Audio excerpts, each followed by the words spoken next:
Class 10 এর জ্ঞানচক্ষু। Class 10 এর জ্ঞানচক্ষু এখানে তোমার কিছু ইম্পর্টেন্ট প্রশ্নের উত্তর আমি বলছি এবং পুরো গল্পের সারাবস্তুটা বলছি। তোমরা সবাই মন দিয়ে শোনো আর লেখো, আর সবাই লাইক অ্যান্ড সাবস্ক্রাইবটা দিয়ে দাও। তপন তার জীবনের স্কুলের জীবনের প্রথম দিনের শীতে নিয়ে সে একটি গল্প লিখেছিল এবং তখন তার ছোট মাসে বিয়েতে এসেছিল। তপনের ছোট মেসোমশাই একজন লেখক ছিলেন, সে তার গল্পটা লিখে ছোট মেসোমশাইকে দিয়েছিল। তার মাসি বলেছিল গল্পটা ভালো হয়েছে ছোট মেসোকে দেখাতে, এবং ছোট মেসোকে দেখানোর পরে ছোট মেসো বললো গল্পটা বেশ হয়েছে এবং সে গল্পটা কিছু সংশোধন করে শেষে সন্ধ্যা পত্রিকায় ছাপাবে। তখন দৃঢ় বিশ্বাস ছিল যে তার গল্পটা ছাপা হবে এবং সেটাই তার নিজস্ব গল্পই থাকবে। কিন্তু তার ছোট মেসো পত্রিকায় ছাপানোর পরে যখন সে আবার ছোট মাসি ছোট মেসো তখন বাড়িতে আসে, তখন দেখে তখনকে যে পত্রিকাটি দেওয়া হয় তখন সেটি পুরো তার মায়ের আদেশে পড়ার পরে তখন দেখে যে তার শুধু নামকরণটি আছে, কিন্তু গল্পের পুরো সার বস্তুটি সম্পূর্ণ পরিবর্তিত হয়েছে।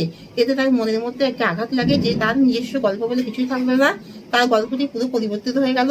মেসো তার নিজস্ব মতবাদ দিয়ে গল্পটি লিখেছে, তখন মেসোর প্রতি তার আস্থা হারালো এবং তখন মনস্থির করলো যে এরপর যদি সে গল্প লেখে এবং পত্রিকা ছাপায় তবে সে নিজের পত্রিকার অফিসে গিয়ে পত্রিকাতে ছাপাবে, কারোর উপরে সে আর আস্থা বা বিশ্বাস অর্জন করবে না।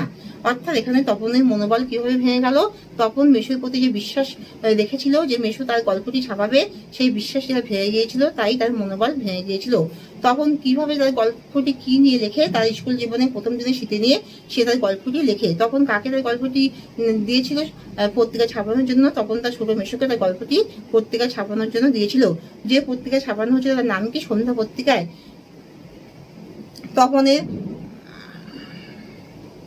তখন কিভাবে তার বিশ্বাস হারিয়েছিল, তখন যখন দেখলো তার গল্পটি সম্পূর্ণ বদল ঘটেছে, তার গল্পের মধ্যে কোনো সারবস্তু নেই, মেসো সম্পূর্ণ সংশোধন করে দিয়েছে, তখন তার বিশ্বাসের বদল ঘটেছিল।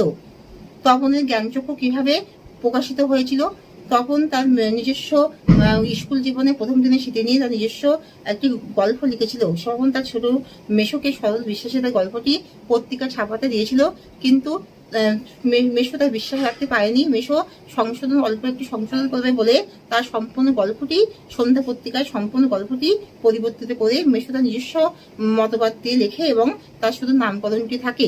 তখন তপনের বিশ্বাস সম্পূর্ণ হারিয়ে যায় এবং তার মনোবল ভেঙে যায়, সেই মনে বড়ই আঘাত পায় যে এবার যখন সে আবার গল্প লিখবে তখন সে নিজেই পত্রিকায় গিয়ে ছাপাবে, মেসোর উপরে বা কারোর উপরে সে আর বিশ্বাস রাখবে না। এইভাবে তার জ্ঞানচক্ষু প্রকাশিত হয়।